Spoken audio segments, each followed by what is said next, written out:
ओम शांति। 29/3/2023 की मुरली है। मुख्य रूप से बाबा ने कहा, आधा कल्प से देह अभिमान में आने की आदत जो पक्की हो गई है, अब इसका त्याग करना है। बाबा कहते, इससे डिफेक्ट निकल जाएगी, क्योंकि हमारी याद ही अनकॉमन है, क्योंकि हम उसे याद करते हैं जो आंखों से दिखाई नहीं देते। फिर कहा, बाप समान ज्ञान का, पवित्रता का सागर बनना है। याद से बुद्धि को पवित्र बनाना है। आगे कहा, 21 जन्मों का वर्षा बाबा से मिल रहा है। हरदम इसी नशे में रहना है। अब सुनते हैं महावाक्यों को विस्तार से। बाबा कहते, मीठे बच्चे, तुम्हारी याद अनकॉमन है, जिसे तुम इन आँखों से देखते नहीं, उसे याद करते हो और उसकी याद से तुम्हारे विकर्म विनाश हो जाते हैं। प्रश्न है, किस एक आदत का त्याग करो तो सब गुण स्वतः आते जाएंगे? उत्तर, आधा कल्प से देह अभिमान में आने की आदत जो पक्की हो गई है, अब इस आदत का त्याग करो। शिव बाबा जो मोस्ट बिलावेड है, उसे याद करो। कोई भी देहधारी की याद ना रहे तो सब क्लैरिफिकेशन आ जाएगी, डिफेक्ट निकल जाएंगे, आत्मा पवित्रता का सागर बन जाएगी, खुशी का पारा चढ़ा रहेगा, सब गुण स्वतः आते जाएंगे। गीत है ओम नमः शिवाय। ओम शांति। बच्चों ने अपने बेहद के बाप की महिमा सुनी और बच्चों के आगे वो बेहद का बाप सम्मुख बैठा है। हर एक बच्चे की बुद्धि में यह ज़रूर आना चाहिए कि हम उस शिव बाबा जिसकी यह महिमा है, उसके सम्मुख बैठे हैं और उनसे हम 21 जन्मों के लिए सदा सुख का वर्षा ले रहे हैं। यह याद आने से ही खुशी का पारा चढ़ना चाहिए। ऐसे नहीं जिस समय सामने सुनते हो उस समय याद रहे और फिर भूल जाओ। नहीं, भूलना नहीं चाहिए। बच्चे जानते हैं हम फिर से अपना राज्य भाग्य ले रहे हैं, तो बुद्धि चली जाती है उस निराकार बाप की तरफ। उनको बुद्धि से जाना जाता है। दिन रात बुद्धि में यह याद रहना चाहिए, हम बेहद के बाप से भविष्य 21 जन्मों का वर्षा ले रहे हैं। निश्चय तो पक्का होता ही है। लौकिक माँ बाप में निश्चय बैठा, फिर उनमें संशय थोड़ी ही हो सकता है, परंतु यह नई बातें हैं। बुद्धि से बाप को जाना जाता है। बच्चे जानते हैं कि हम शिव बाबा के बने हैं, उनसे ही वर्षा मिलना है। हम कल्प कल्प उस बाप से वर्षा पाते हैं। बुद्धि में याद आता है, बाबा आप द्वारा हमको फिर से राजाई मिल रही है, हम हकदार हैं। जबकि हकदार है तो ज़रूर बाप को याद करना होगा। लौकिक बाप से वर्षा लेते हैं, वो तो बहुत याद पड़ जाता है। इसमें अनकॉमन बात यह है, जो बाप को याद करने से हमारे पाप भस्म होंगे, इसलिए बाप को याद करना पड़ता है। लौकिक बाप की याद तो ऑटोमेटिकली रहती है। इन आँखों से देखते हैं। बच्चा पैदा होता और मम्मा बाबा कहता रहता, यह बाप इन आँखों से दिखाई नहीं पड़ता, बुद्धि से याद करना है। हम शिव बाबा की ब्रह्मा द्वारा संतान बने हैं और 21 जन्मों का वर्षा पाने के लिए श्रीमत पर पुरुषार्थ करते रहते हैं। इसमें पहले पहले मुख्य है पवित्रता। जितना याद करेंगे बुद्धि पवित्र होती जाएगी। ऐसे नहीं समझना हम तो बच्चे हैं ही है, बाप को याद नहीं करेंगे तो विकर्म विनाश नहीं होंगे। बहुत बच्चे समझते हैं हम तो बच्चे हैं और बाप को याद नहीं करते। कहते हैं ना, मुख से राम राम कहो, परंतु इस राम का अर्थात शिव बाबा का चित्र तो है नहीं। इसलिए मनुष्यों का बुद्धि योग चला जाता है उस राम तरफ। सद्गति दाता शिव को तो सभी भूले हुए हैं। अभी तुम जानते हो शिव बाबा आया हुआ है। पहले तो ज़रूर रचयिता शिव बाबा आया होगा, तब ही स्वर्ग की रचना रची होगी। उनके बाद फिर राम का राज्य चला। अब तुम सतयुग त्रेता में राज्य करने के लिए बाप से वर्षा ले रहे हो। यह बुद्धि में चलना चाहिए। परमपिता परमात्मा शिव आते ही एक बार है। राम, सीता, लक्ष्मी नारायण आदि भी एक ही बार आते हैं। भल पुनर्जन्म लेते हैं, परंतु नाम, रूप, देश, काल सभी बदल जाता है। राम, सीता भी प्रारब्ध भोगने लिए पुनर्जन्म लेते हैं। यह ज्ञान सारा बुद्धि में टपकना चाहिए तो खुशी रहेगी। कोई को भी समझाना बहुत सहज है। स्वर्ग के रचयिता बाप से तुमको इस समय वर्षा मिल सकता है। बेहद के बाप को याद तो सभी करते हैं। बाप नई सृष्टि रचता है तो सभी सुखी हो जाते हैं। इस समय तो सभी दुखी है। यह ड्रामा ही सुख दुख का बना हुआ है। सुख में कौन राज्य करते हैं? लक्ष्मी नारायण, फिर त्रेता में राम, सीता। तुम जानते हो इतने वर्ष इस घराने का राज्य चलता है। क्रिश्चियन समझेंगे हमारे क्राइस्ट ने राजाई रची। फिर Edward the first, Edward the second राज्य करते आए। पास्ट होता जाता है ना। भारतवासियों को तो कुछ भी पता नहीं है। तुम बच्चे जानते हो सतयुग में लक्ष्मी नारायण का राज्य था, जिसको ही हेवन स्वर्ग कहा जाता है, जो बाप ही स्थापन करते हैं। पतित दुनिया में आए तब तो पावन बनाए, यह याद रहना चाहिए। हम उस बाप से बेहद का वर्षा ले रहे हैं श्रीमत पर और धारणा कर रहे हैं। यह भूलना नहीं चाहिए। बरोबर शिव बाबा कल्प पहले भी आया था, जिसका यादगार भी है। अब वो फिर से आया हुआ है। पहले आते हैं निराकार शिव बाबा। वो आकर तुमको देवी देवता बनाते हैं। सतयुग में लक्ष्मी नारायण प्रैक्टिकल में राज्य करेंगे। फिर भक्ति मार्ग में पुजारी बन चित्र आदि बनाएंगे। लक्ष्मी नारायण का इस समय कोई एक्यूरेट चित्र तो नहीं है। फिर प्रैक्टिकल में आएंगे। अब शिव बाबा तुमको प्रैक्टिकल में पढ़ा रहे हैं ब्रह्मा द्वारा। कितनी सीधी बात है। और कोई भी स्कूल में ऐसे नहीं कहेंगे तुम्हारी आत्मा पढ़ती है, टीचर की आत्मा हमको पढ़ाती है। वो सब मनुष्य मनुष्य को पढ़ाते हैं। वास्तव में पढ़ाती आत्मा है। आत्मा ही ऑर्गन्स द्वारा पढ़ती है। आत्मा कहती है मैं अब बैरिस्टर बन गया हूँ। नॉलेज से बैरिस्टर बनते हैं। यहाँ तो है वंडरफुल बात। निराकार शिव बाबा निराकार आत्माओं से बात कर रहे हैं। आत्मा में संस्कार रहते हैं। मनुष्य यह भूल जाते हैं। निराकार बाप इन द्वारा समझाते हैं। उनका एक ही नाम शिव है। तुम भी कहते हो शिव बाबा। बुद्धि ऊपर चली जाती है।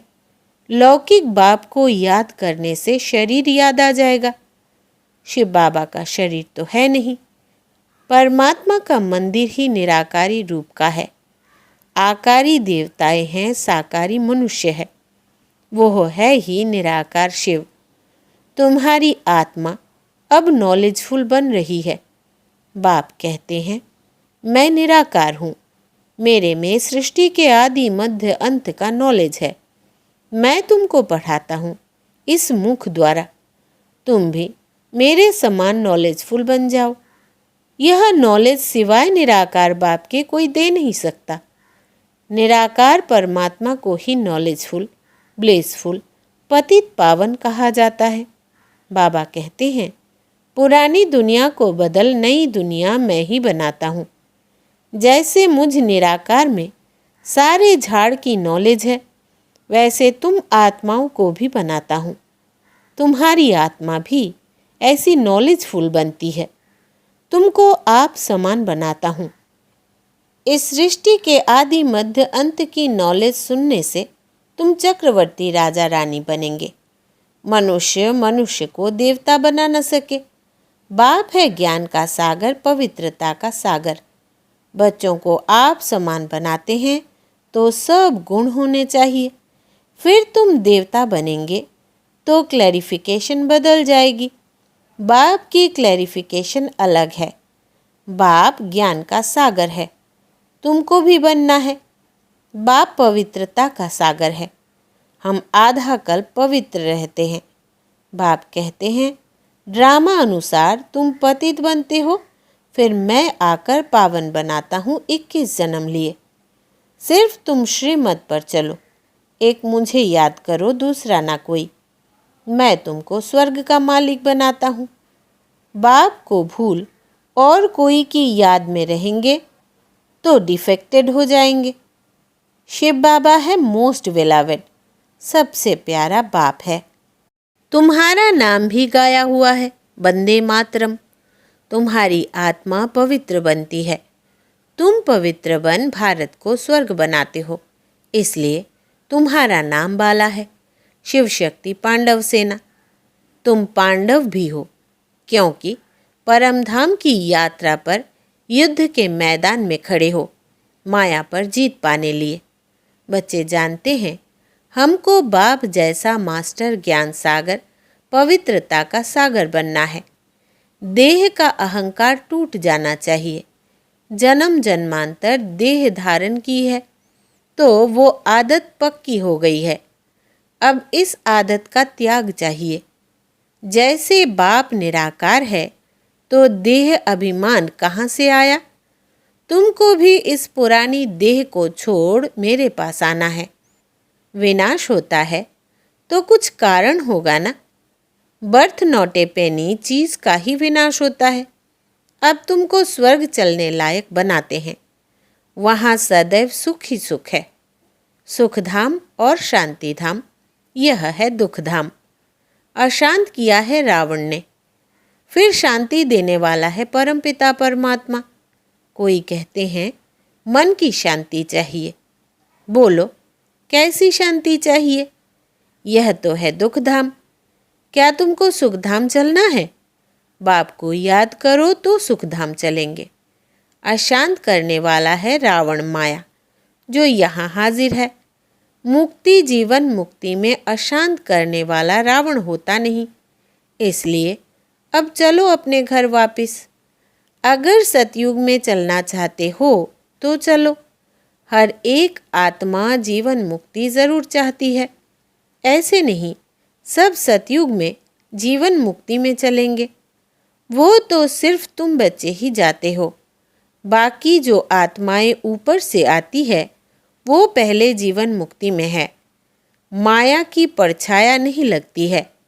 सतो प्रधान बन फिर सतो रजो तमो में आते हैं।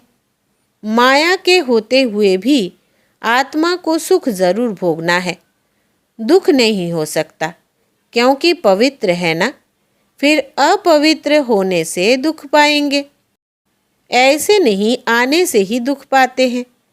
यह सुख दुख का खेल बना हुआ है। बाबा के ख्यालात चलते रहते हैं। मनुष्यों को भीति देने के लिए बोर्ड लगाना चाहिए। सिर्फ चित्र देख मनुष्य मूंझते हैं। समझो शिव बाबा का चित्र देखते हैं और नीचे लिख देते हैं डीटी world sovereignty is your god fatherly birth right.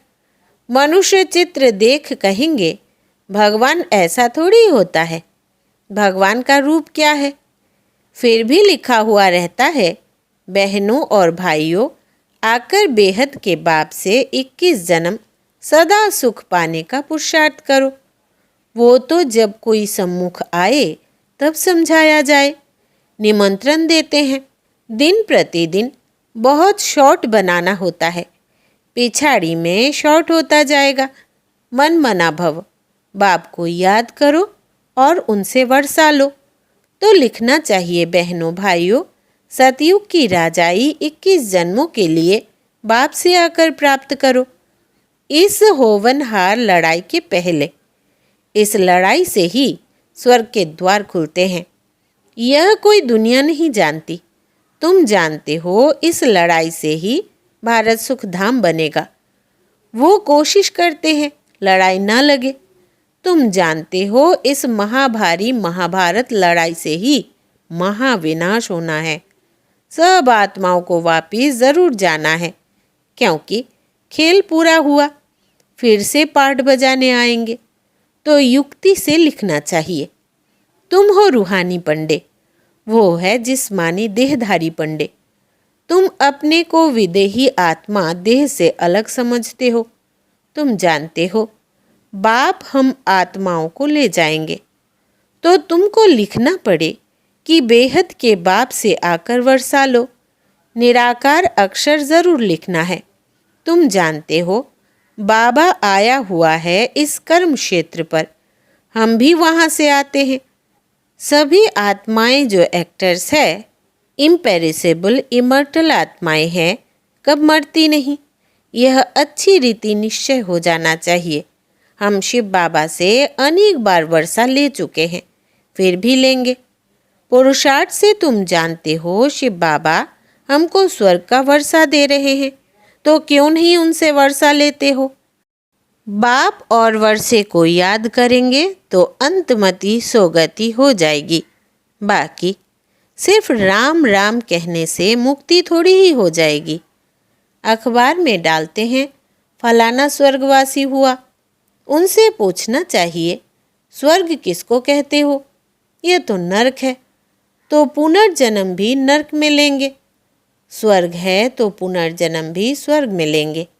अगर कोई शरीर छोड़ नरक से स्वर्ग गया, वहाँ तो उनको बहुत वैभव मिलेंगे। फिर नरक के वैभव खिलाने उनको स्वर्ग से नरक में क्यों बुलाते हो। उनको नरक का भोजन खिलाएंगे तो ऐसी बुद्धि हो जाएगी, जैसा अन्न वैसा मन हो जाएगा।